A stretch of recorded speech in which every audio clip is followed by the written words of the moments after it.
This week's episode of Mind Gap Podcast is brought to you by a guy who doesn't know what cicadas are. Do you hear that?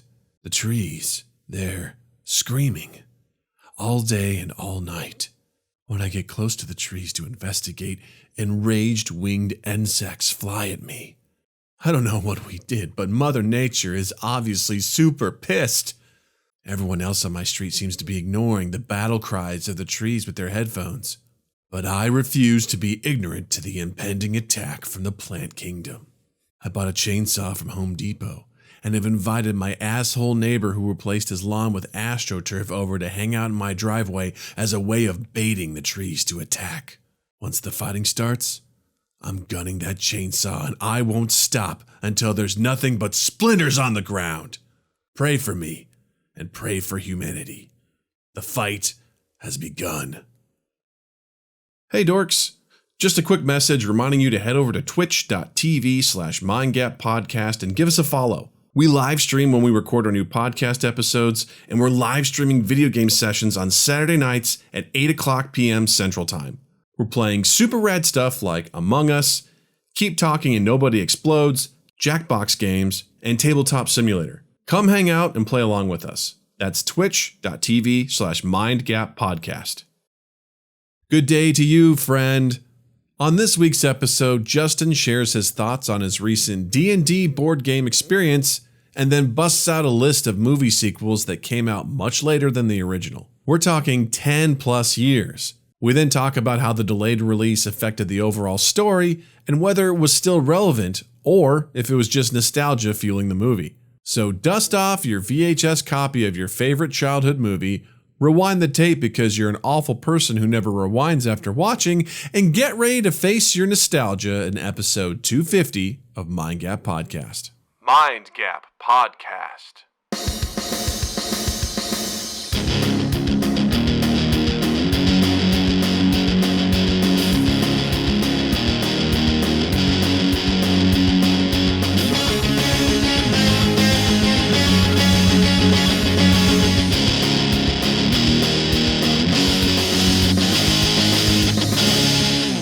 Welcome to Mind Gap Podcast, everybody. Hope you're doing well. I'm Doug. I'm Justin. And we don't really do that anymore, do we? We don't introduce ourselves. I guess I never even really thought of that. We don't, yeah. We kind of just stopped doing that. Just like, you guys know what you're getting, you know? Well, I guess, yeah, after we rearranged the new intro, or we just kind of start. Yeah. Yeah, we don't have to do that anymore. Yeah.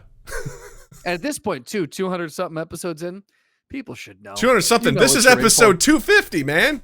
That's what this is 250? 250, baby. 250. 250. Know what I'm saying? Yeah, This is great, man. I know what you're saying. It's 250. Yeah. But do you? Yeah, I do. Good. You fucking idiot. All right, so... Nothing's changed in 250 episodes, folks. Still the same. Random aggression is still there, ladies and gentlemen. It's still there, without a doubt. Without a doubt. So I want to take a moment and just check in on you all, on the listeners, on the viewers, and everything. And just life's been crazy, man. It's been crazy. It's a wild time. Life's pretty rough right now for a lot of people. A lot of people are feeling hurt. They're feeling angry. They're scared. It's super easy to get sucked into a social media black hole of emotional destruction. And I know because I do this every night. No matter how much I tell myself not to, I just get sucked in. And being a white man, this has been a pretty uncomfortable time for me. And I recognize that that's a good thing. So that being said, you still have to be good to yourself. You still have to be good for others. And challenge yourself right now.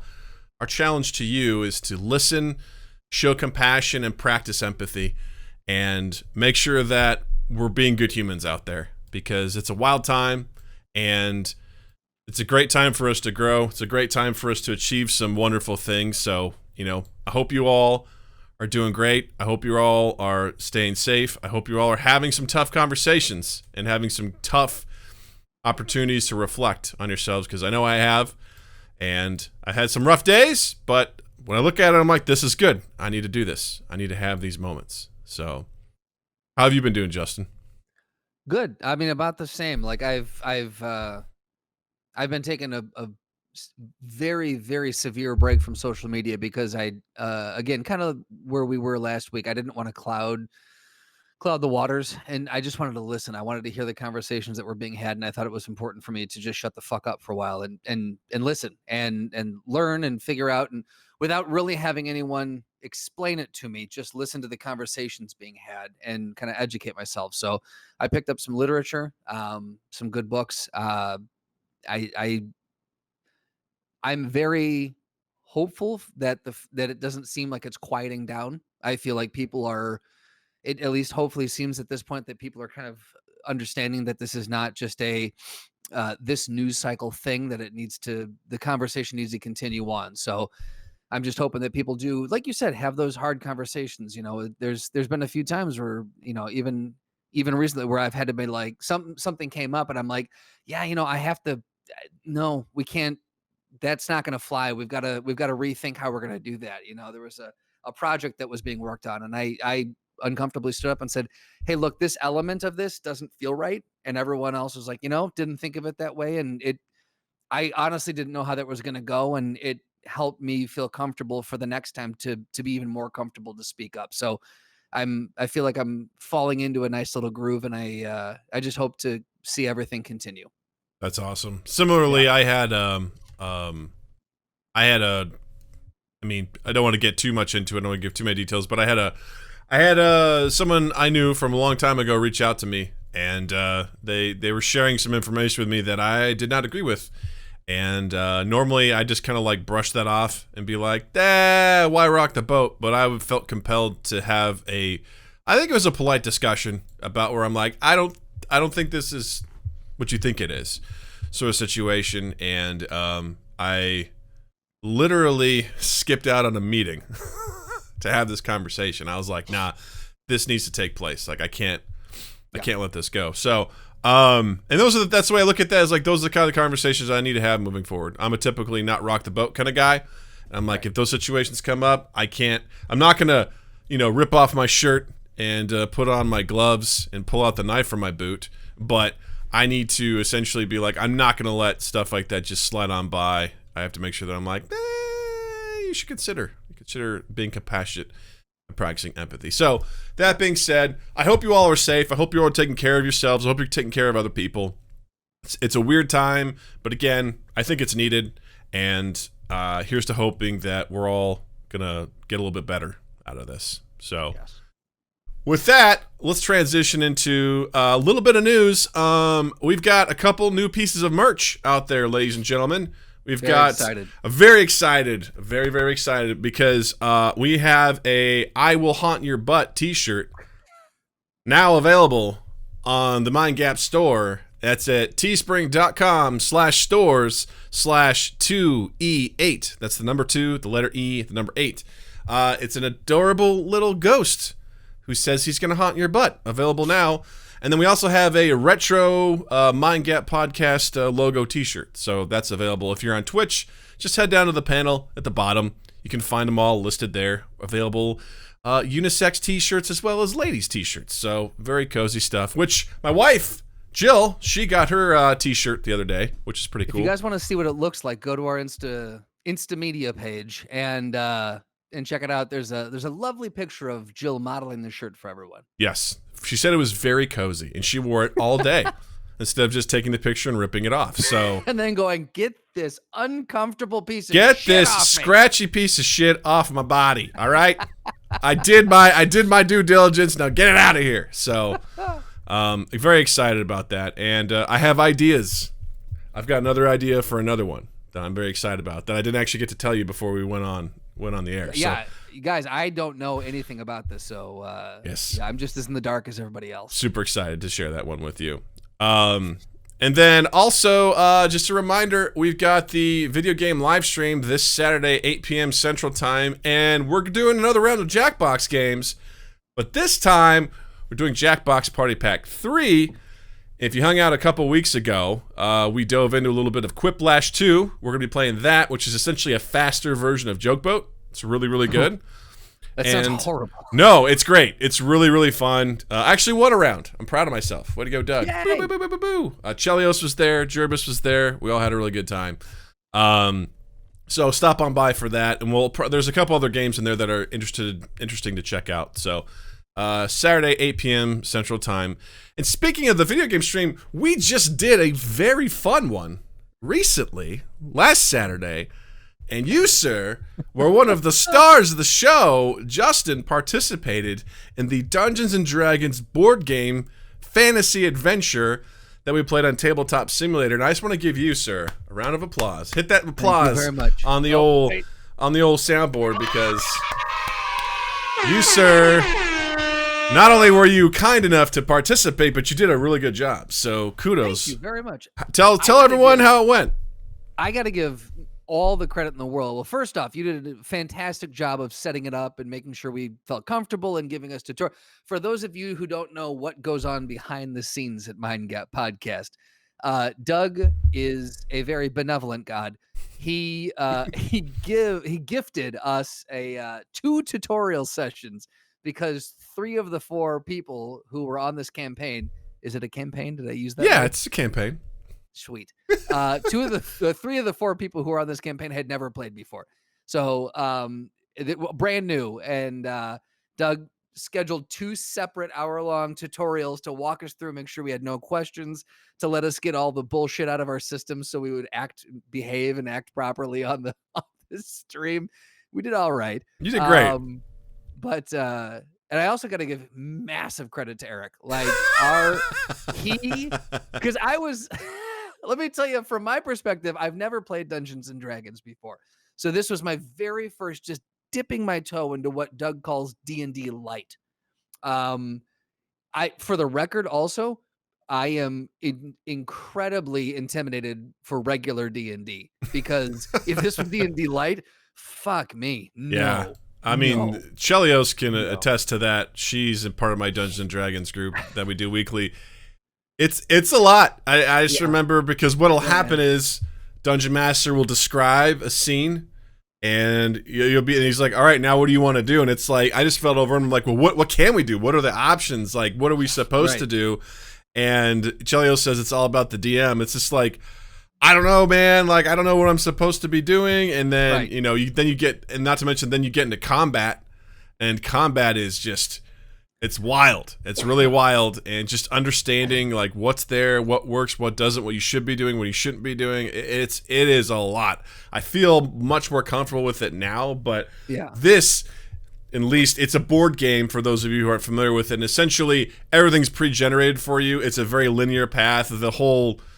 There's no D20 die or anything like that. Everything is just color-coded, and there's symbols. There are 20 dies. Yes. But there's not a one-sided or a 20-sided die. It's Dungeons and Dragons with training wheels. Yes. Is essentially what this is. It's if you're not feeling your balance, you can hop on and you can feel comfortable that you've got some guidance. It's bumpers on the bowling alley lane. It's much more structured, and which I love. Jumped into a regular one, I would have lost my mind. I would have been so off the rails. It would not have been entertaining to watch at all. Yeah. Even in this one, there's just so much to consider. Like, and that's why I got to give credit to Eric, is because he was strategizing like, well, Jared, if you come in here and stand here, then we can do this and this and this. You guys think that's okay? And in my head, I'm like, yep, absolutely. Let's do it. Let me shoot my moisture missile. What was it? Magic missile. That's the one. I'm gonna get all up in that moisture missile. I'm sending some phallic-sized objects your way, and they're magical. Hope they don't hit you. I roll a 10. A long 10. Did it hit? No, it was he strategized. He made it. He made it easy for us, because I would have just bum rushed the room and been like, missiles, I'm out of magic points. Welcome back, Slotty. Yeah, because the best part was you decided to roll to see if your magic missiles did anything, and you got 0. So then, and this is always the best part about these kinds of games, is then you start to think, well, if you were that bad, like what happened? What did your character do? And everyone in the chat was like, oh, his hands were so sweaty that he was just like super moist and nervous that he was just like, ah! And you just like, you pulled out your finger guns, you're like, you just shot your, just everything. It was like Dumb and Dumber. And Jim Carrey's just bam, bam, bam, bam. It's like, you are a terrible shot. It's like just firing it out there. Lloyd, you are a terrible shot. I think I'm excited for next time because now that I in no way, shape, or form feel like I have a good grasp on it. I have an okay grasp on it. And so I'm excited for the next time to see if I'm a little bit more in the, like when I roll, I'd like to say, I move forward, towards the impending goblet. Like I'd love to get into the story as, D&D people do. Yeah. And have a little bit more fun with it. So I'm excited to see how the next leg of this campaign goes. Next adventure. That's what I said meant. Yep. That's what I cement. That's what I cement. Yeah, so I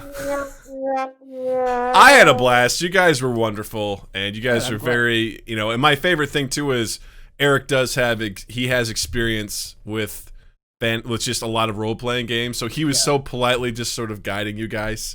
He was amazing. He was like, hey, maybe we should have Regdar go out first since he's the tank, and like it was very good. So I had an absolute blast doing it, and the chat had a blast too. And big shout out to Chef Mike Harris for popping in and sending someone our way. That was very appreciated. He's a big D&D fan, and I would strongly recommend people checking out his YouTube page, his Twitch presence, his social medias. Yeah, because he streams D&D too. So yeah, he also is a fantastic chef. So he does stuff on YouTube where Chef Mike cooks. So he just did something recently with Ben and Jerry's ice cream, and he made like bread out of it.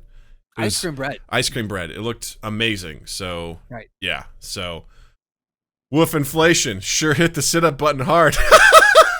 What did you change it to, Jay? I adjusted it slightly. Just slightly, Look, Slotty, here's the thing. Once we're done with this, it's going back. Don't worry about it. I'm going to get in. I don't know how Twitch works, but I'm going to start poking around. I'm going to figure things out. For the listeners out there, if you're not too familiar, we have rewards points you can cash in by hanging out on the Twitch stream. And one of them is, to make us do push-ups and sit-ups. So, I just increased it a little bit. I'm trying to make it interesting. I don't know if that makes it interesting, but, there you go. What is it now? I don't remember. Is it 1,000? Someone tell me. Oh my God, you doubled it. It went from 500 to 1,000. Come on. How sore were you? Just a slight doubling. Yeah. How sore were you the next day? Not too bad, but I definitely was like, I did sit-ups yesterday. I did 30 sit-ups in an hour and a half. I almost thought about increasing the hydrate one because you guys were just like, hydrate. Or we did. There's one on here where you can redeem points to make Doug and I drink water. And on the stream, Doug is the host, so he's the only one doing these things. So I rallied everyone, and Jared and I were pushing everyone to redeem all their points to make Doug do nothing but drink water. And yeah. Apparently I missed several, but I also ran out of water, so I was like, I can't. Like I didn't anticipate that. So if you guys haven't already, it's a simple instruction. Go check out our video game stream Saturday nights at 8 p.m. You got cool people like Slotty, Jared, Chelios, and all sorts of people are hanging out. We're having a good time, relaxing, and just being silly. So, like I said, Jackbox games this Saturday. So come hang out and be silly, and let's have some fun. Did you happen to catch the trailer that dropped today? I did. Were you No. Tell them what it was. So the Bill and Ted Face the Music trailer came out today. It's a teaser. And it exists. It's a thing. Were you a fan of the original movies? Did you get into them? They're a part of my childhood, but I don't know if I have a rave review. I saw them. I've seen them. Yes. All right. I've absolutely consumed them. I remember watching Bill and Ted's Bogus Journey a lot. Okay. The second one. But in fairness, that one came out in 1991. Mm-hmm. So I feel like the people who were born a few years before us, that's really where it hit. Like Yeah. if you were in your like full on in your teens in the Hmm. early 90s, I feel like that's where you would have just like glommed onto those. I Yeah. think you and I were like probably 5 years too early for those. Yeah, because I would have been, if the second one came out in 91, I would have been like 9. Yeah. So I was, or 8. I can't do math. But Whatever. more or less, like, I remember like renting that movie for like a sleepover or something like Yeah. that, and watching it and not really understanding what was going on. I remember watching, I enjoyed Bill and Ted's Excellent Adventure and stuff like that, but it wasn't like Goonies to me or Sure. something like that. So when they said they were making this sequel, I'm like, okay, congrats, I guess. Yeah. You know, it seems pretty absurd, but I like Keanu Reeves. And you know, I love because we talked about this not that long ago. I'm a huge Alex Winter fan, so The concept of it being like, hey, you guys are supposed to essentially change the future with your music, and then they hadn't, and they're like, you know, I like that idea that they had they're playing in front of like just ridiculous like $2 beer nights for whatever it is that they're doing when they were supposed to write a song that would unite the world and Mhm. save the universe. And 30 years later, they still have not written that in song. And so it's now them reconciling with the fact that did they fail, or is it still coming? What are they doing with it?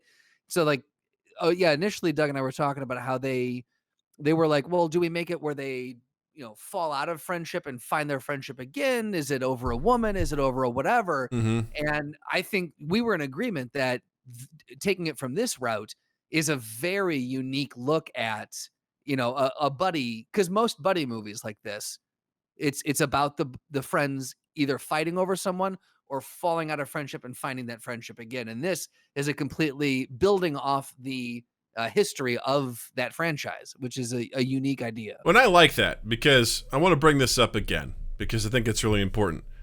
Monsters University is not a good movie, and that movie, aside from it being just an absolutely atrocious prequel, just retconning so many things from the original, I can't stand how they portrayed Mike and Sully. Like they just were. They were just bitter. They were bitter. I was like, why? Why would you? Because that is a typical thing, right? It's like how they met each other. But right. I because Natalie wanted to watch it again recently, and so I turned it on. I'm like, let's give this another try. So I've watched it 2 or 3 times since then, and I'm like, this movie is not good. It's just not good. It's so frustrating. The ending is frustrating. But mostly it's the relationship between those two characters where you have Mike and Sully just at odds with each other. And what then I'd say very close second is that so much of what they're doing in that movie is not portrayed in Monsters, Inc. You know, the fact that Mike knows so much about scaring because that's what he wants to be. He wants to be a scarer. That is not portrayed at all in Monsters, Inc. Like he should be coaching Sully on all these things. Like that idea of their shared success. And also the end of the movie, they start in the mailroom and work their way up to becoming like scares and techs. I don't know, man. It's just, you brought up the buddy movies and like how they're at odds. I'm like, that movie. And that movie sucks. Now there's another one too. How long was it between, let me see, Monsters Inc. was 2001. Monsters Inc. 2 was 2013. So 12 years. Yeah. So what's up with that? That's a big old gap. Yeah. Like Same thing. Gap. Yeah, right? Same thing like with Incredibles and Incredibles 2. Yeah, there's just absolutely. like some of those like I don't mind, especially when it comes to Pixar, because Pixar likes to try and find the right story before they go and make their movie. Like they're really big on that. The random ones like Bill and Ted, Except Monsters Inc. Yeah. Yeah. DreamWorks? No, that's Pixar. It was Pixar? Okay. Mm-hmm. So I don't understand the desire to be like, we got to get back to, like, they've been trying to make a Goonies sequel for years. It's like, why? And at this point, I would argue your time has passed. Mm-hmm. Like Goonies was such a unique, it was such a movie that was rooted in the time it came out, and perfectly so. It was it holds so much nostalgia, and at this point, that's all you're capitalizing on. It was a unique story at the time. Now you're just capitalizing on the nostalgia, and it's how many years later, you know? Yeah, it was, again, I don't know too much, but I mean, it was these young kids going on an adventure, and how many movies have we seen since then where young kids going on an adventure? Like, what are you going to bring to the story? I mean, like, it seems like just such it inspired a lot of movies. Like, it was, I would think that's like one of the grandfather movies for all of these coming of age teen buddy movies coming along. Yeah, absolutely. And it's one of those things where it's someone that's like, we're going to cash in. That's where I feel like that business is gross. Like, you know what people really like? Nostalgia. Right. What's one of those movies that you think about all the time? We got to redo Goonies. It's like, fuck you. How can we saute nostalgia up and shove it down their throats? Well, that's another one. Like, you put together this amazing list of movies that have like had sequels that have come so much later, and one of the ones too late. One of the ones I see on there is Wall Street. Like, that was 23 years later. What a weird movie to be like, you know what we need a sequel to is Wall Street. Like, right. What? I couldn't. You know who we should revisit is Gordon Gekko. What's he up to? I mean, part of it is, my initial thought was that time period has passed of like the idea of Wall Street, but I mean, greed is definitely around. It's just kind of taken a little bit of a different form. Right. So like, it still exists in that regard, but I'm like, I don't feel like that is nearly as like that particular story about Gordon Gekko. I don't think that's relevant anymore. It's like, what's Gordon Gekko up to these days? Captivating, yeah. No, because at the time that movie was so impressive because it was capturing kind of like that insight of like what is it like, or what is that portrayed world like of being on Wall Street and just trying to the idea of greed is good and what does it mean and what can you do and all that sort of stuff. Like it's such a strange place to return to, because a lot of these things too sort of they're a product of their time, because like the next one you have is Dumb and Dumber 2, like yes, that type of comedy. Dumb and Dumber, yeah, which was the prequel that came out early 2000s, yeah, but with Dumb and Dumber 2, yes, the third in the franchise. It's like, I don't know, like when it's like comedy and that sort of stuff exists in that time period. It's like a little time capsule, of what's happening, and I don't think it makes sense to be like, hey, remember? I mean, maybe it does. I mean, there's no hard and fast rule for this stuff, but when I see that, I'm like, that movie was a very 90s movie, and that humor was very 90s. Yeah. And the thing is, like, I will, to this day, I will go to bat and argue vehemently that it is one of the funniest movies I've ever seen. That is, for me, that's probably my top 10 comedies of all time. I really love that movie. And every time I go back and watch Dumb and Dumber, we're talking about the original here. Every time I go back and watch that, I actually catch, as I get older, I'm catching jokes I missed in previous viewings. And I'm like, fuck, there's some really clever lines in this movie. For example, if you can go back and watch, I mean, you find it on YouTube, but go back and watch the scene where they're in the hot tub in the motel and they're having the conversation. When you're younger, it's like, oh, this is funny. But as you're older, there are so many throwaway one-liners that go right over your head. I rewatched it about a year ago and I had to pause. I was laughing so hard. I'm like, I do not remember these lines. Yeah. They're so good.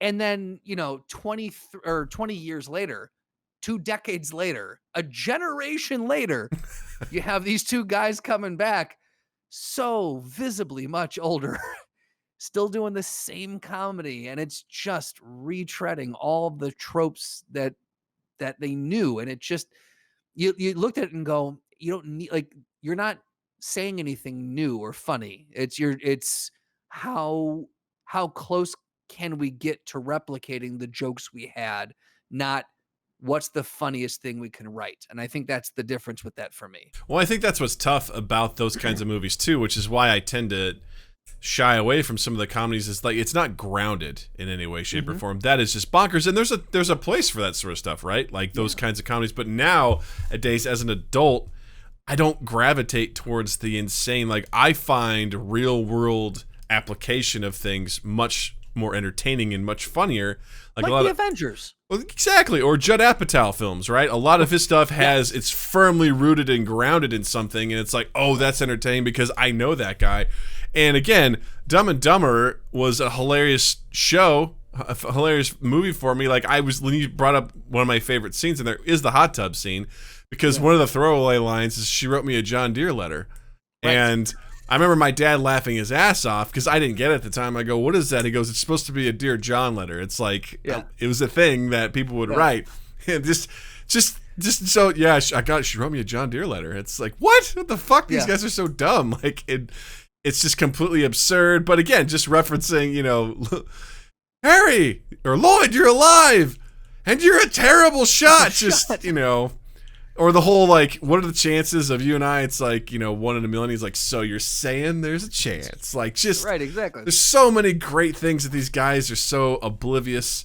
Jim Carrey walking out of the bar, and there's that framed newspaper article about landing on the moon, and it's 1994 or 5, and he walks out, and he stops, and he double takes. He goes, we landed on the moon!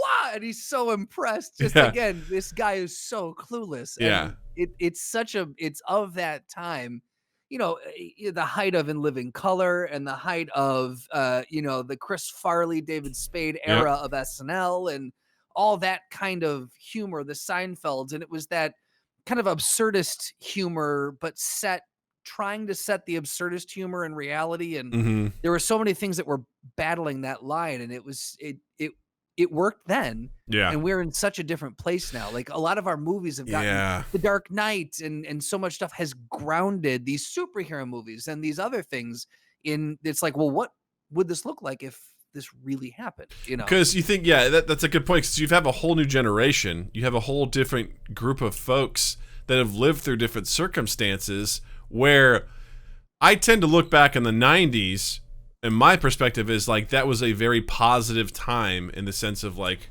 our country, our movies, our media, things were very much like you had the economic boom, you had a lot of stuff was going on, and so our movies I think reflected that. There was a lot of America, fuck yeah, like action movies.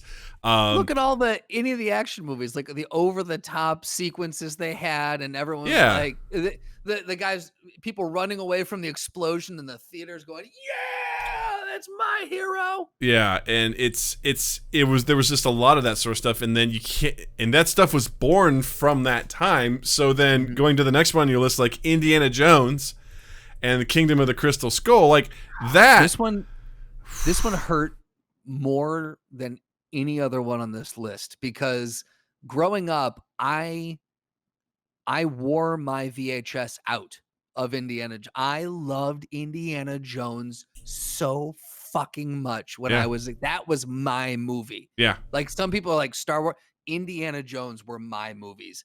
And when that one came out, I was like, I don't know about this, but we'll see. And I walked out of the theater going, motherfuckers. We didn't need to do this. It's such a forgettable movie. I remember going to the theater.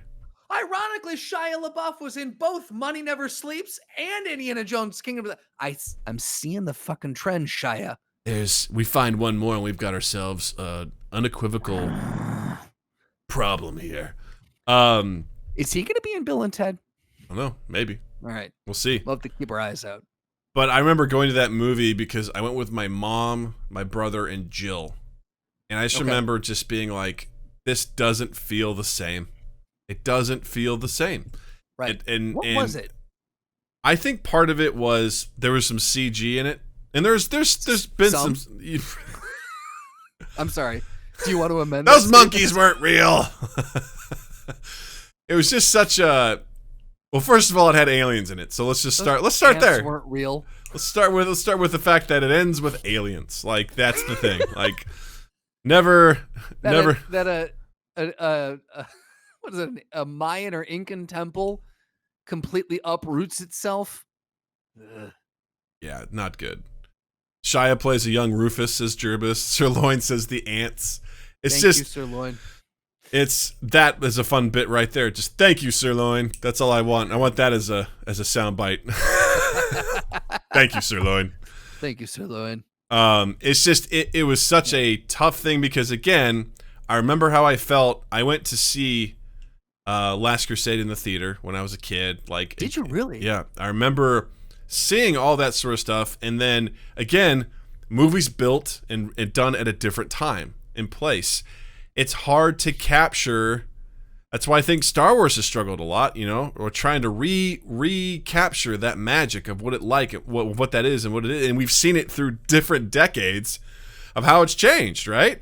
I mean, you look at first Star Wars, you know, New Hope, and then you go to Empire Strikes Back and Return of the Jedi, and then you take that break, you go to the prequels, which have a very different feel. It feels very much like the 90s and early 2000s. And then you get the newer stuff, which is a little bit darker, a little bit grittier. You know, like it's one of those things where, you know, you're trying to tell the story. There's nothing wrong with that, but for me as a viewer, I feel it. Like it's that horrible feeling when you're in a movie and you're like, I don't like this. Like that's one of the worst feelings. I'm watching a show right now on Netflix. It's a kid's show, and I'm trying to decide whether or not I like it. I'm watching it now. It's called The Dragon Prince. It kind of reminds me a little bit of Avatar: The Last Airbender. And I'm sitting there, I'm like, do I like this though? Because there's some stuff in here. I'm like, this has a lot of potential. But then there's moments where I'm like, I don't know, man. I just don't know. There's a little too much silliness, but then it's like it goes dark, and I'm like, okay, I'm on board. Then I'm like, what the fuck are we doing right now? Like, where is this going? What's happening? But I hate that. There's this little guy on my shoulder. It's like, I don't know, man. This could be a giant waste of your time. I'm like, and being in the theater, don't reinforce this. Like watching Prometheus and just having that feeling sink into my stomach as I'm watching it, just being like, God damn it, this movie sucks. Yep, that's how I felt sitting in Indiana Jones and the Crystal Skull. Like that's exactly. I was like, oh no. No. Yeah, because it's like, because I remember the intro, like you get to see Indy, and that's the thing is Harrison Ford looked old. You know, he's very old. There was no hiding that. No. There was no hiding That's why they keep talking about doing another one. I'm like, guys, let the man live his retirement. Or let him go. Let him go die, all right? Stop having him fly planes. Let him just live his retirement. Like, geez, like, then it also starts getting to the point where you're like, how many adventures is this guy going to go on, you know? And not only that, this guy just saw aliens. Oh, my God, and of course, we're forgetting the nuclear blast and being in a refrigerator, you know, like how can we forget that scene? That was plausible. It was very plausible. Very, very plausible. And it's one of those things where you're like, you know? Yeah. So it's tough. It's tough to, you know, and the next one you have on the list is The Godfather Part 3. I've seen that movie one time and only one time. And I'm like, I'm good. I almost didn't put it on the list because to me it doesn't exist. Mm-hmm. I firmly take the stance in most conversations that people go Godfather Part 3 and I'm like, I don't know what you're talking about. Yeah. I never heard of it. I didn't watch The Godfather until like much later in life, and that's fair. Someone was like, "You haven't seen it yet," and they lent me their DVD, and I'm like, "All right, cool. I think it's time to check this out." And I fell in love with it.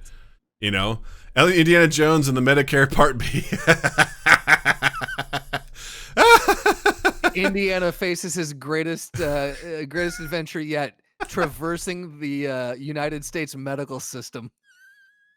Do you know what I've done? Do you know what I've seen? I've fought Nazis. Sorry, sir, you don't qualify. I'm sorry that you have cancer. But this is one adventure because you hid in a refrigerator during a nuclear. Why were you at the nuclear facility? You shouldn't have been there. That was a quarantine zone. You shouldn't have been there. You shouldn't have been there, Indy. Oh my God. I belong in a museum. So you were saying that they lent you the DVD later? Yeah, and I fell in love with Godfather, and I actually would argue that I think Godfather Part 1's the better one of all. A lot of people say the second one is. I think the first one's the best for me. It's been just enough years to where I couldn't make that distinction at this point. I had to watch them again. But you know, I watched the third one, and it felt off. It felt weird. Obviously for very obvious reasons, the stuff that felt weird. Cousins Doinkin will do that. But you know what? We watched Game of Thrones being like, woo! Fuck your sister, woo! You know? Oh, yeah, get it. But he loves his sister. He loves her. Right. It's like he wants to be with her. It's like, okay, that's cool. I mean, 16 years later, that's a significant amount of time from part 2 to part 3. It's just, you also have to take into consideration too, like, are these, I don't have it in front of me how far apart 1 and 2 were, but you also have to take into consideration, where are these actors in their lives and can they still connect? Sure, one could argue that's part of that's a big part of their job, but like, are I feel like a lot of times actors will take roles because they feel a connection with that character, that role at that particular point in their life. You've heard a lot of actors talk about, like, this role came along at a time when I was feeling this, that, or the other thing. And it just seemed like I understood where this character was coming from, so I could portray that. And it was actually cathartic for me to do this role. 16 years later, that's a long fucking time. Can these actors still fully lock into where these characters are? Well, I would say that to a certain extent, I kind of liked that you had an older Al Pacino play it, because it was, God, I forgot his character's name, but Corleone. Yeah. Whatever his character's name. Michael, there it is. Corleone. I was like, Anthony. I'm like, that's not it. But I mean, honestly, Corleone Jr. Donnie Jr. Like, because the one thing I did like about that movie, from what I remember, was his idea of legacy and what he wanted his legacy and his family's legacy to be, which he was so mad that his son became a theater kid. And he was like, God damn it. Why are you in theater? And the idea of, like, who was going to carry on the family name, and, his ended up being his nephew was the one who was going to do it. And just, like, the idea of, like, you kind of saw a full circle almost what happened between his dad. His dad, Vito, was like, I wanted us to get the presidency. I wanted us to get this. And Michael's like, we'll get there, Pop. We'll get there. And he's trying to do the same thing. He's trying to set up his family and his his children up to be successful and to have that kind of power. And then to have his son be like, I want to do opera. And he's like, no, you can't do opera. He's like, but Dad, I love it. He's like, God damn it, man. Do you realize what I've done? Who I've killed? To make sure that you could basically be a crime boss? God damn it. Do you know how fucked up my life has been? God damn it, son. Like, yeah. Jesus. Do you not understand what's happening here? Yeah. So, in that regard, like, there's some good stuff. But again, it's like, ugh, Sir Lloyd says, I don't know, putting Harrison Ford in more films will probably keep him from killing himself in a plane crash. It's true. You're not wrong. Wrong. I feel like Harrison Ford just plays himself these days. Like, we got what was it? He was in Secret Life of Pets 2, which is also not a good movie at all. But he plays a curmudgeony farm dog, and I'm like, this is just Harrison Ford playing himself. Like, I don't hear a character. I hear him just being like, don't do that. Like, what? So the kid goes up in the tree and falls down. Then he learns not to climb up the tree. They're like, we didn't write that, Harrison. Can you read what's on the script? This is what the dog would say. This is stupid. What are we doing? Read this and get out of here. Get off my lawn. He's just turning into Clint Eastwood for no reason. Get off my plane.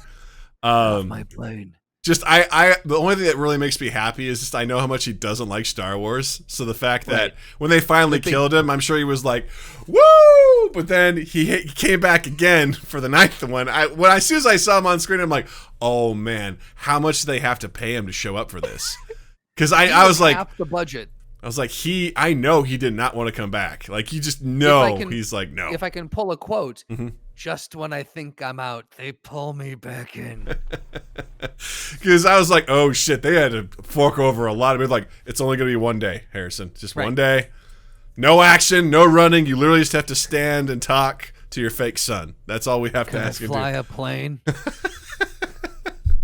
No, you can't fly a plane. We need you to stand in front of a green screen and say a line. Yeah. I want to fly. All right, fine. You can fly. Whatever. What's up, D. Cochran 84? We're talking about movie sequels that came out way, way past their time. And we're about to talk about Jurassic World, another movie that came out that I couldn't give a shit about when it came out. I'll say this. I actually enjoyed it.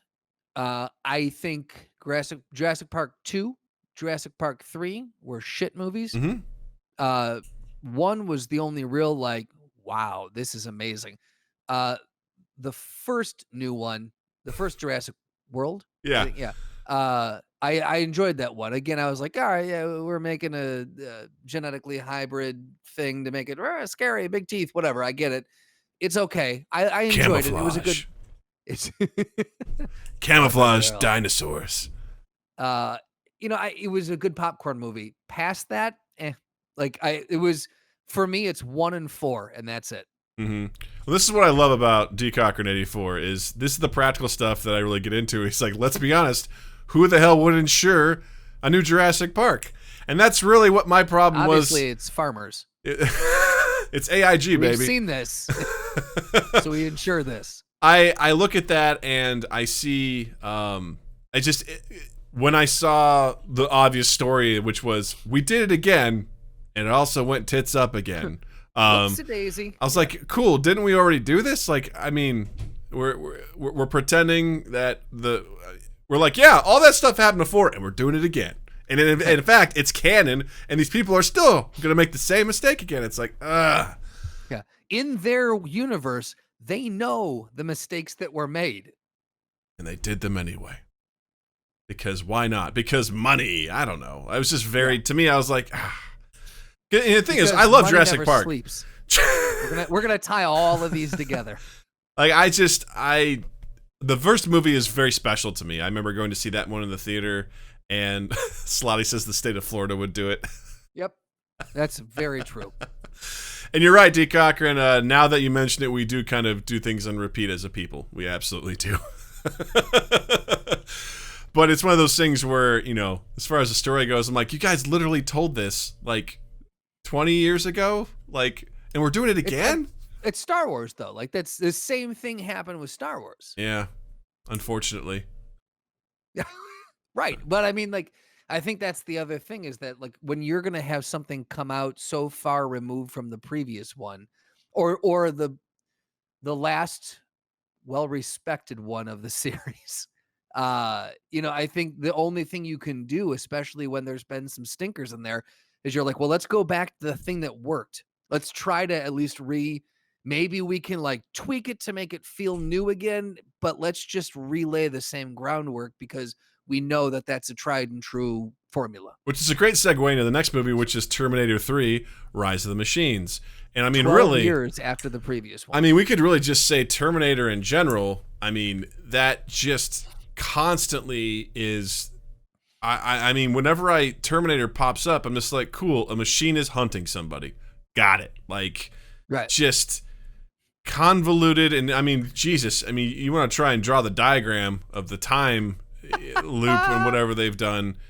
And the second one stands up to this day. This Terminator 2 is definitely a monument of special effects and story. Yeah. Oh, yeah. And it's fantastic. I've actually never seen the first one all the way through. I've only ever seen the second one from start to finish. The first one's kind of tough to watch because it definitely is this is an 80s movie, but it's still really good. It was just, I mean, it was one of those movies that didn't have as much budget. So there's sequences where you're like, that's obviously a mannequin that's cutting out its eye or whatever. It's pretty obvious, but it's a solid film. And if you put yourself back to when that was, it's a pretty original story and pretty terrifying of what it was. Yeah. And you got Michael Biehn in it. That guy is the best. I love that guy. He's so good. He was also in Aliens. He's such a good actor. But it was a really cool concept. And then Terminator 2, of course, played off on that. And then it's just all the other ones. And the one Terminator movie that I thought I had a lot of hope for was Terminator Salvation. That was... This one with Bale, right? Yeah, because I loved the trailer and originally had an awesome ending, and it got leaked, and then they got nervous and they changed the ending to the shit that we got, which is really unfortunate. But that was interesting because it's kind of almost like Bill and Ted, Face the Music, in the sense of here's John Connor, he's existing in the future, the machines are attacking.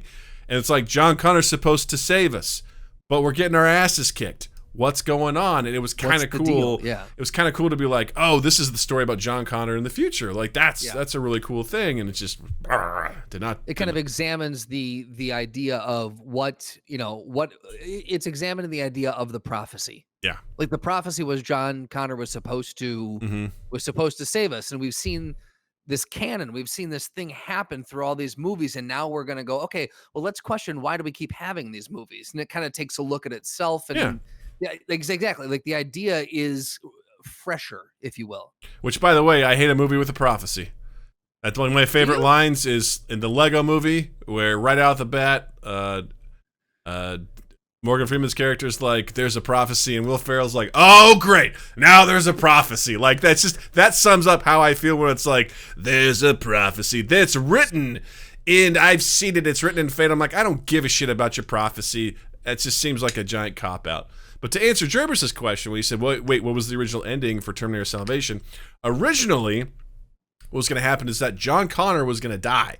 Because at the end of the movie, he's hurt, he's wounded, needs a new heart, and the way that it happens in the movie is there's another character played by Sam something. Sam Worthington, Sam Australianson, and he... Jared, you might know him. You might know him. You probably know him. He's from Australia.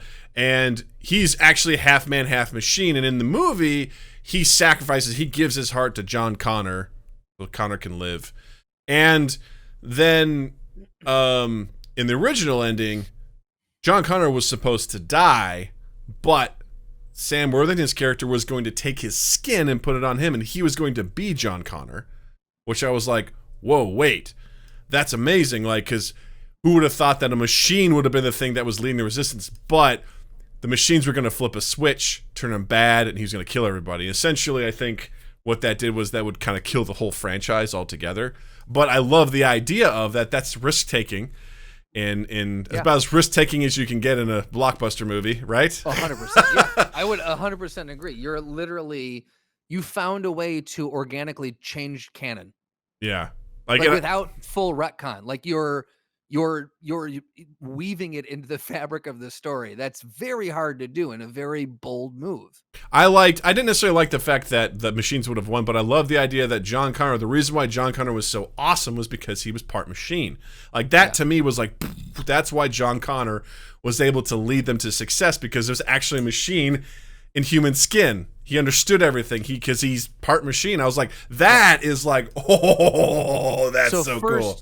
So first you had this symbol, and then it changed into how it morphed midway. The metamorphosis is into the actual leader. And we as viewers are the only ones that know that. The audience, because the rest of the people don't know. His legend continues, but it wasn't actually John Connor. It was a machine that actually won. And that's still, I'm like, God, what a twist, right? That's such a wonderful twist on that. Yeah. Which is so good.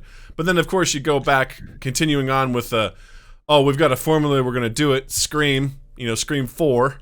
I honestly don't even think I saw Scream 4. I might have seen Scream 3, maybe. Yeah. But yeah, those are those movies. Just with most horror movies, after 1 or 2, you're just like, I'm good.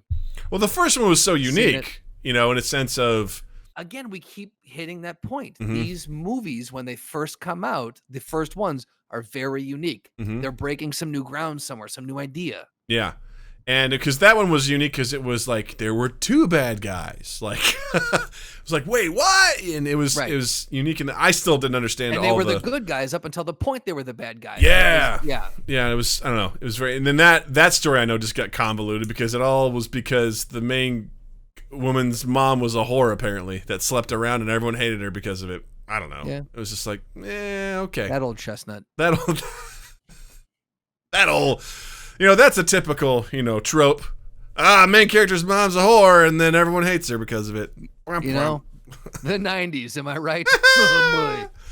Yeah. And then you have Toy Story 3 on here, which is interesting because I haven't seen it, but I know people like it a lot, and it came out so much later. Toy Story 4. I struggled with Toy Story 4 a little bit. I like Toy Story 4, but I also don't have much. Did Toy Story 4 just come out, or was that 5? 4. Okay, 4 just never came mind. Out. Did not see 4. Not a fan of 3. I liked 1 and 2. I know I've seen 1. I don't think I've seen 2. I haven't seen 3. So I came into it because we went to go see that because it was last summer. We were in the Ozarks, and we had a rainy day. And I was like, I guess we can go see a movie. I go, Toy Story 4 is here. Let's go watch it. And we went to some shitty fucking theater who, in the middle of the movie stopped. And it just stopped. And then, the lights came on, and we're like, what the fuck? And and then they came out and they essentially were like, hey, you guys are going to have to tell us where you left off because we don't know where it left off. So we had to yell up to the booth. We were like, a little further. You know what? That's good. We'll just start there. It was awful. It was so bad. Too far. Roll it back. I was so mad. I was like, this has only happened. I'll tell you where it was. Warenberg Theaters. If anyone knows where that is, Warenberg. It's the thing, like, whenever they play, right before the movies, they're like, Warenberg. They whisper their name. It's awful. The last time I went to one of the Warenberg movies I went to was my brother and I went to go see some forgettable-ass time travel movie. I forget what it's called, but the whole movie, it was all blurry. Like, it was just slightly out of focus the whole movie. Horrible. And they're like, basically like, we can't do anything, sorry. If you like, we could give you a coupon for the next time. I'm like, we're leaving tomorrow. Like, this does not. So we sat in there and watched this blurry ass movie for the whole time. Like, it was just turn the worst. The front of the thing a little bit. It was just like, we can't fix it. Are you sure it wasn't an artistic choice? For that movie, maybe they're like, we're doing you a favor. Don't watch this. I'm just saying. Maybe. I don't know. What's the name of that movie? Cannot remember it. Oh. Do you know about what year it was? It was in the 90s. They should probably do a sequel. You know what? We're just about due for a sequel now. Yeah. It was a time travel movie. Essentially, this guy finds out that his dad is in the past. He's an archaeologist, so they go to like medieval France / England. They travel there and they get into some wild adventures. I do not remember. Anyone in Twitch, if you guys can remember what that is. I don't even remember who's in it other than the guy that plays the dad. Timeline, is that what it's called? Timeline? Oh, look it up, Doug. So bad. That sounds like a real rough Timeline. It is. Wait, no. That's Paul Walker, Gerard Butler. What's it called? Where are you? Wait, is it? Timeline. It sucks. Gerard Butler. Was that the one we saw? No, it's 2003. You're right. It is. It is. I didn't realize Paul Walker was in this. Oh no. Boy. I'm going to have to watch. I'm keeping this tab. Oh boy. A group of archaeologists become trapped in the past. When they go there to retrieve a friend, the group must survive in 14th century France before they can escape back to the 21st century.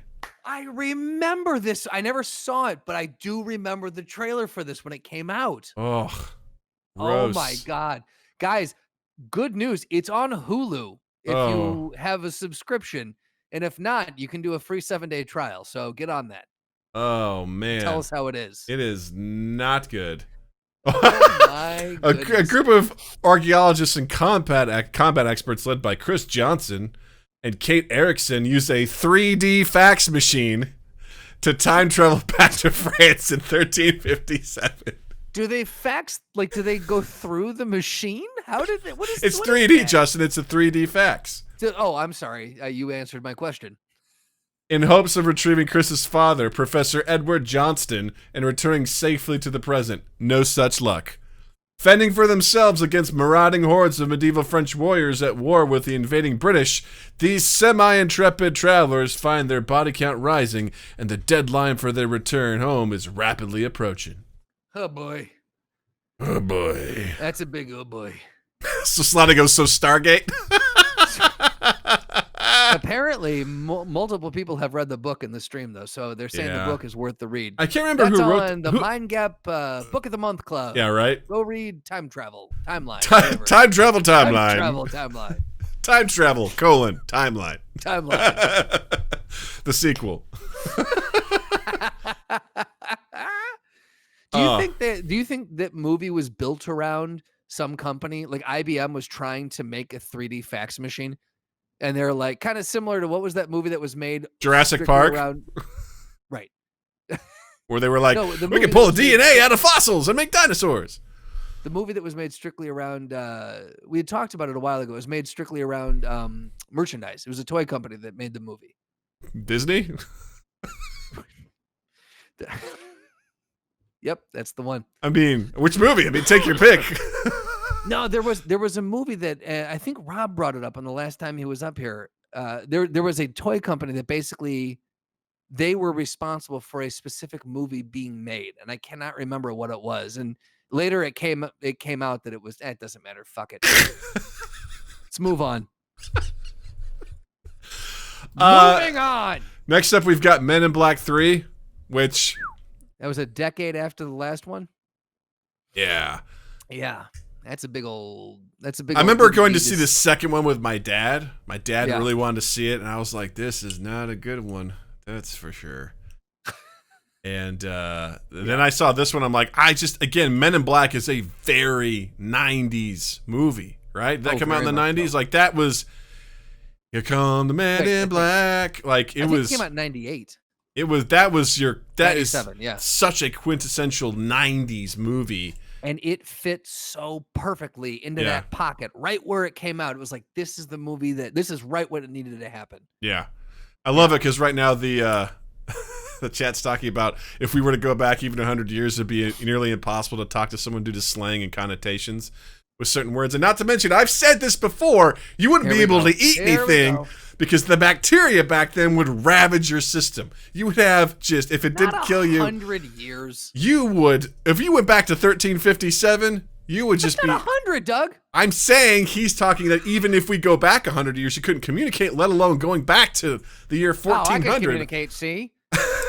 I speak perfect 100 years ago. You're the bacteria, you would be bleeding out your ass, like just nonstop, man. That thing you'd be so dead. And not only that, how are you going to communicate? You know, what are you going to say? Like this. Top of the morning to you, sir. Top. See? Hey. They'd be like, what the fuck?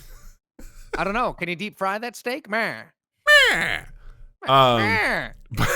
But yeah, Men in Black, that's a franchise where I was like, we're good. That franchise is a one and done franchise. Yeah. I have not seen the new one. I guess is it supposed to be a reimagined Men in Black? Is it supposed to be is it a reboot? The one with Chris Hemsworth. I think it's a sequel. Oh God, she played Valkyrie. Hold on. What I hated about that was they had International. That's what it was. Men in Black International. Which is hilarious considering you're dealing with Tessa Thompson. Okay, sorry. Aliens from all over the universe, but it's international, you know. But you need the Paris branch of Men in Black, yes? Yeah. You know what I'm saying? We don't care. We say hello by licking each other's testicles. Hello. La, la, la, la. But that's what really pissed me off is in the trailer they had a Thor reference with Chris Hemsworth where he pulls out a hammer and like I'm like, why would you do that? Like, why would you reference? It's Wink. Like, get it? He was Thor. I want to know how mad Chris Hemsworth must have been. Like, to be like, all right, now you pull up this hammer and you hold it up. He'd be like, come on. Come on. I'm more than this. Come on. It's like, guys, it's like, I'm pretty sure we're going to get sued. Do you want this up? Do you want this happening?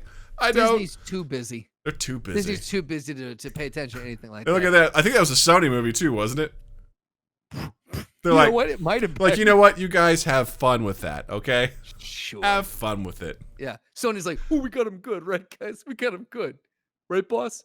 We get him. We get him good, boss. We get him good, boss. Yeah, and the last one I got on the list here is this one was also a very this was a painful one for me. It was the Boondock Saints 2 All Saints Day.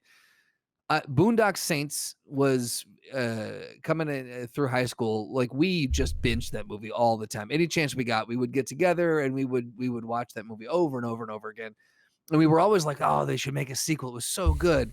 And there was rumblings about it and there was rumors. And then a decade later, they finally made it. And I was like, it looks like Sean Patrick Flannery spent 10 years in a vat of like oil or something. He just looked puffy and not healthy. And it just wasn't the same. They had killed off Rocco and then they brought someone else in to try to replace that character and everything was uneven on it. And it was just a sad.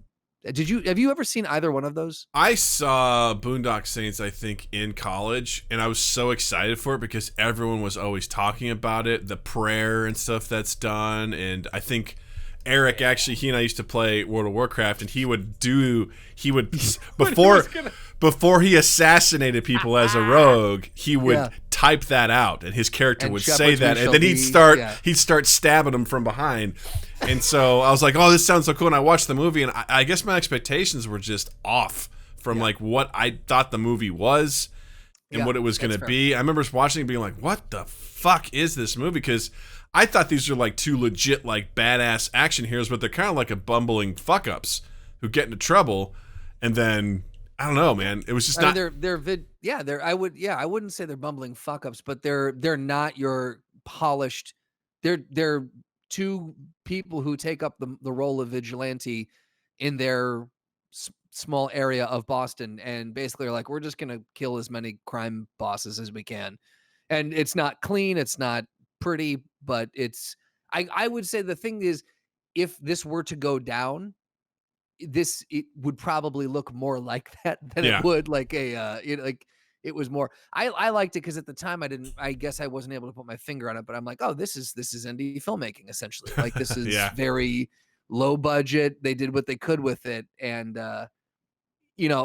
whether or not it holds up today, that I'm totally open to hear that argument. But at the time, I definitely it holds a special place in my heart from a nostalgia standpoint. That sequel came far too late. It's funny because you talk, just real quick about expectations, like another movie that was the opposite of that someone was like, you need to watch this movie. And I looked at the cover of the DVD and I read the back and I was like, go fuck yourself. It was the guy who actually was strongly suggesting this was Water Speech, who hangs out on the channel here and there. It was Donnie Darko. Like he was just constant, like, dude, you have to watch this movie. And I just, the cover art for it does not do it justice.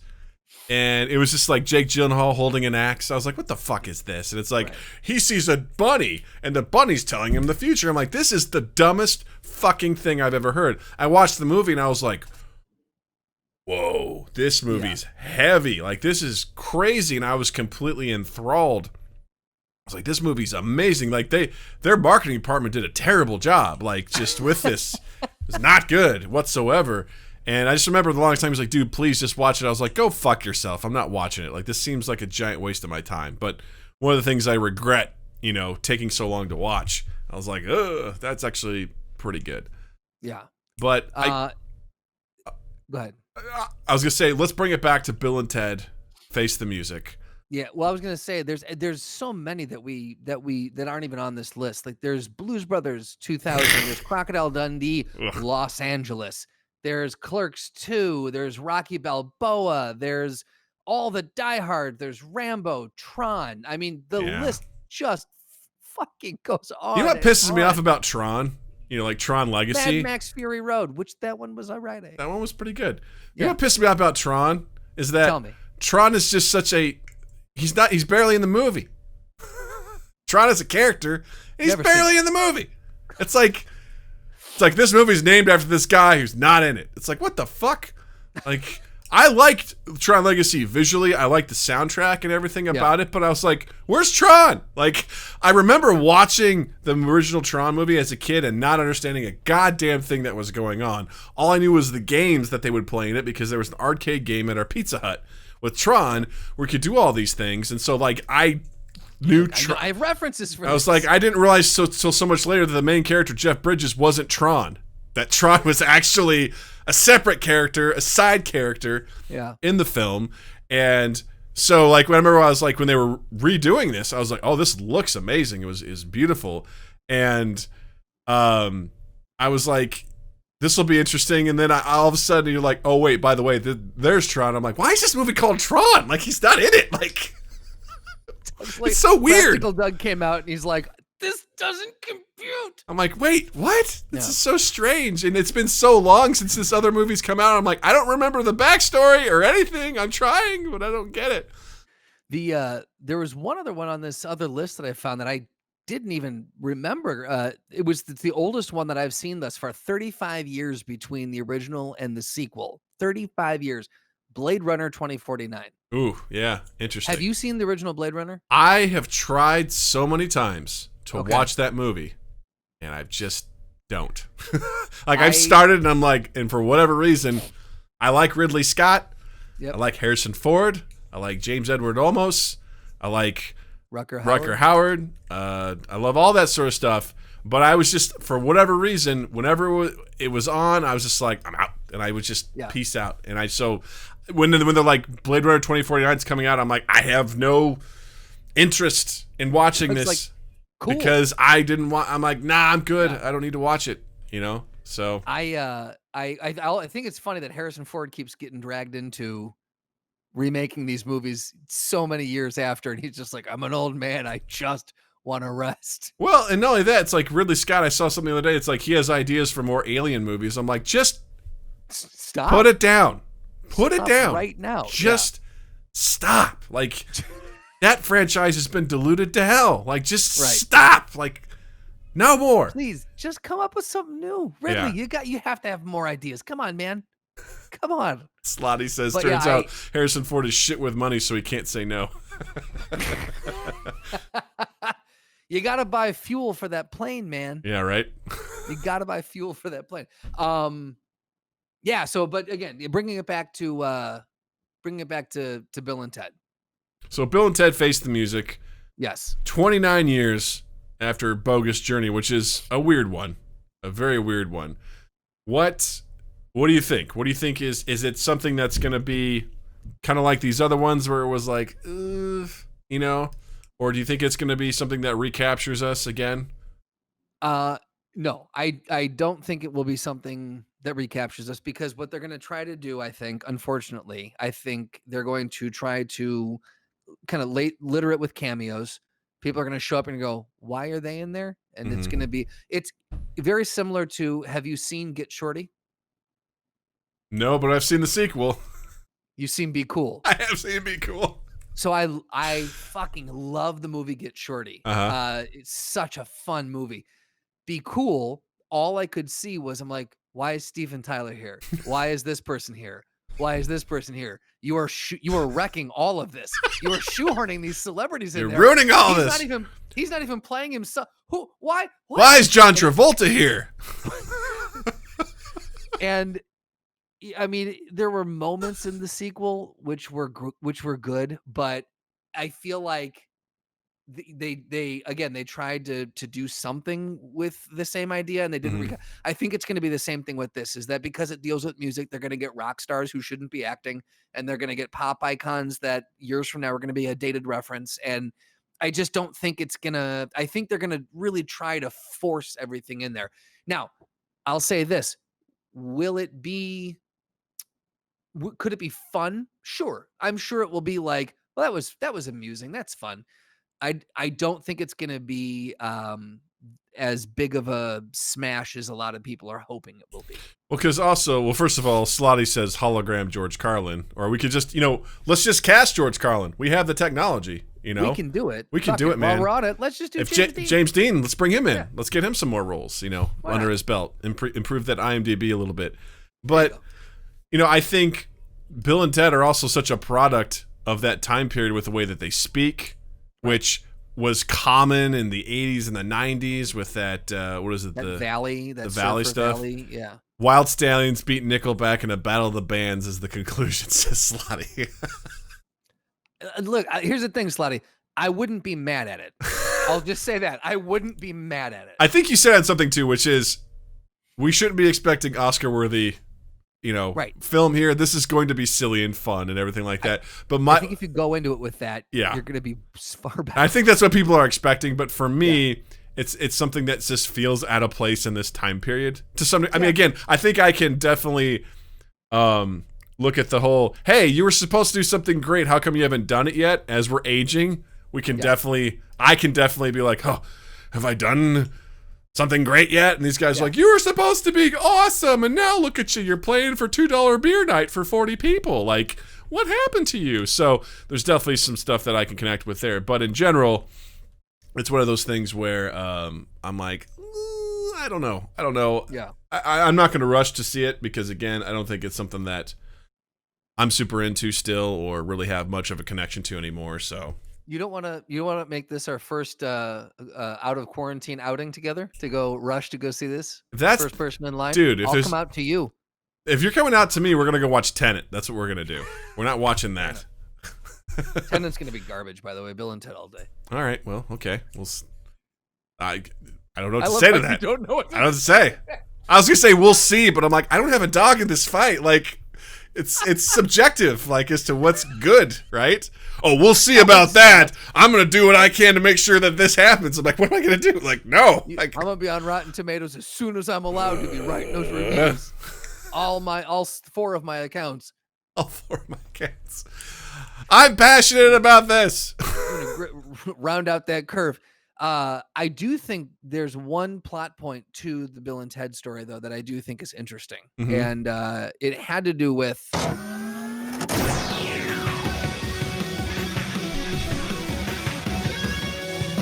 Throwdown. Oh, yeah. That could have been the Wild Stallions playing that. Stallions. We don't know. Yeah, right? The Wild Stallions. It's an entire band of people who cosplay as Stalin. And they're just very serious. Yes, all of them have mustaches. They all have mustaches. They're very serious. They force you to like their music, and if you don't, they kill you and make your family pay for the burial. For us. Yeah, exactly. So today, in honor of everything we've been talking about, unless someone has saved up 5,000 and they want to, if they want to drop it now, you've got 5, 4, 3, 2, 1. Okay. All right. Cool. So in honor of everything we've been talking about, we did not talk about the new Top Gun, Dave. That's another one. Do we need it? Yes. But do we have it? Probably not. That's another one where I'm like, I don't know. But yeah, I don't know. But anyway, so in honor of everything we've been talking about today, the throwdown is going to be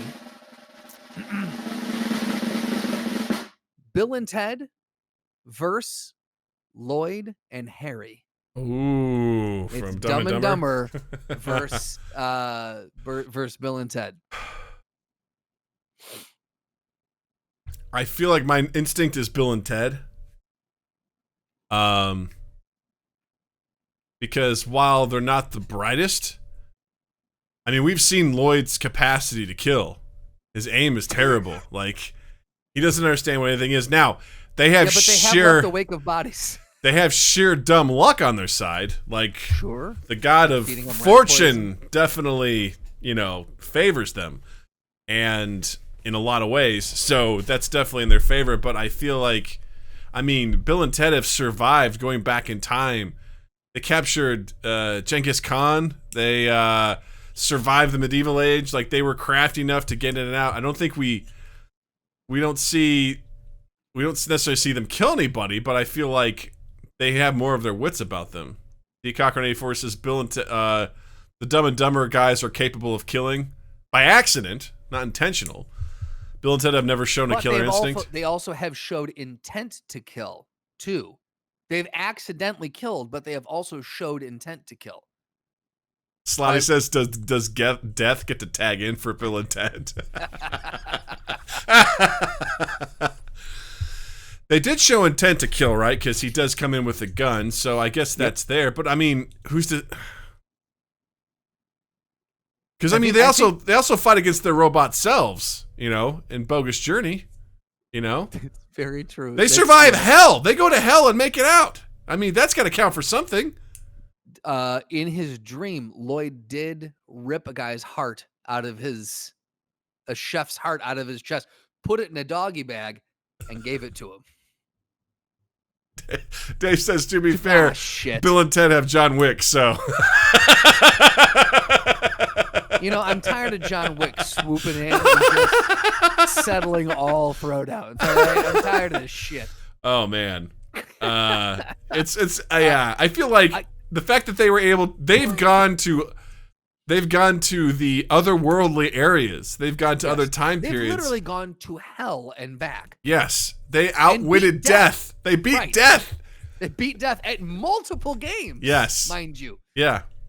My initial reaction was Bill and Ted for that exact reason. They have seen far more shit and had far more excellent adventures than the Dumb and Dumber guys have.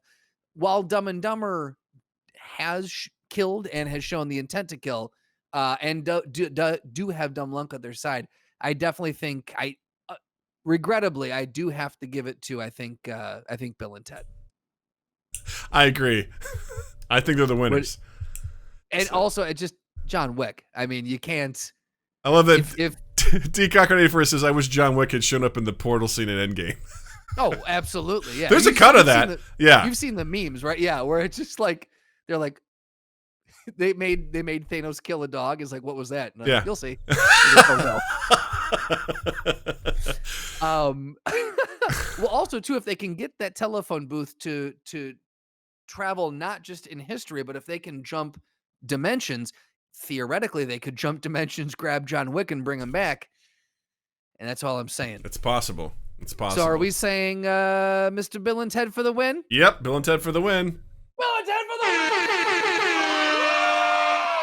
And while we're at it, someone has cashed in a dab, so why don't we go ahead and to the left? I'll tell you. Oh, sorry. You look like you sneezed. That's how damn! You're not. I'll tell you.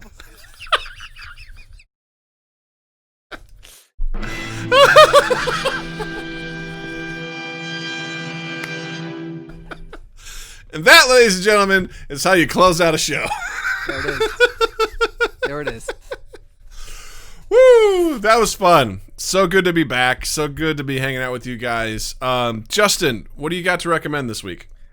So I'm going to take it back to a little bit more serious point. We talked about earlier some of the books that I had been picking up and just things to kind of educate yourself. I would recommend 2 books.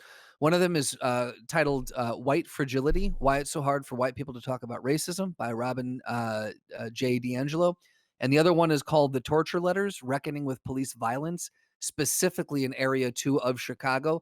I will say that this book is extremely graphic and not an easy read, but very important to, if you're a taxpayer in Chicago, I definitely think that you need to read this book and understand what's been happening. That one is by Lawrence Ralph. So I would recommend those 2 books. Very cool. I'm going to take it to a lighter place and say that thanks to my brother recommending this, I downloaded the free game Valorant last Friday. It's a first-person shooter. It's kind of in the vein of Counter-Strike with a little bit of some Overwatch sprinkled in. We played a lot over the weekend. Kind of mildly obsessed about it.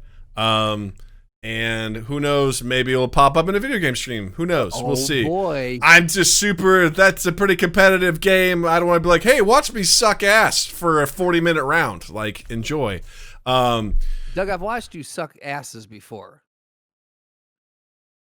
And rate your experience from 1 to 5. That's all I have to say. Oh man, it's really fun. I really enjoyed it. I play with my brother, friend Rob, who's been on the stream before, as well as some other videos, and Dave's friend Nick. And we've had some pretty good success. Like, we're still learning the game and stuff like that, but it's been pretty good. It's a lot of fun. I highly recommend it. It's free. It's free to play. It's from the makers. That's in my price range. Of people that do League of Legends. So you can check it out. It's fun and highly recommend it. So very cool. So, gang, reminders, all right? Here's your homework. Video game streams, Saturday nights, 8 p.m. Central. We're doing Jackbox this weekend, so come hang out with us. Come play along. We're going to be silly. We're going to be playing Quiplash 2. Like I said before, it's like a quicker version of Joke Boat, so we'll be getting through it, having fun. Also, don't forget our new merch. We've got the I Will Haunt Your Butt t-shirt available now, as well as the Retro Mind Gap t-shirt, so go check those out. Thank you all for hanging out on the stream. Don't forget to do all the lovely things that you do to support what we do. And then also don't forget to check us out on all our social medias at Mindgap Podcast on Twitter, Instagram, Facebook. Also check out our YouTube channel where we post all of our episodes as well as our highlights and clips and all that good stuff. And don't forget to follow Justin online at his social medias, which are on Instagram and Twitter at Justin_Michael, spelled Mikel. It's the fun way of spelling it. And while you're in the online realm, check us out on Apple Podcast, on Stitcher, on Spotify, and on Google Podcast, wherever you can find and consume the old podcasts. You can subscribe to us, rate us, review us, share us around. And the big one that we always ask is please share us around. Grab a link from your favorite episode or grab the main link to our website and throw it on your social media and tell people, hey, you should check these numbnuts out. They're funny ha-has. Yeah. I did it. And then 2east8th.com/mindgap. And keep an eye. We're coming up. We're closing in on the final weeks of the short script contest. So 2east8th.com/short script contest, and you can submit your short script. You can get some feedback on it, and potentially have it chosen to be produced by 2east8th. We've got a really fun thing that we're working with Smoose Entertainment, our friend Adam Smeestead. His company, we're doing a quarantine project, and that's moving along at a really very fast clip, which is very nice to be creating something fast as opposed to creating things slow. So be on the lookout for that. And I had one more thing that I was going to say. Oh, if you guys come up with something, if you hear us say something or an old episode and you're like, hey, you guys had that really stupid quote you said that one time. Or currently, if you hear one, you're like, that'd make a funny shirt or mug or whatever. Let us know on social media. Call out what the quote is, and we might take that and put a graphic and put that on something that you can buy, a mouse pad. I don't know. We'll see. Or we do a bunch of really ridiculous fake ads. If you have a particular favorite, let me know.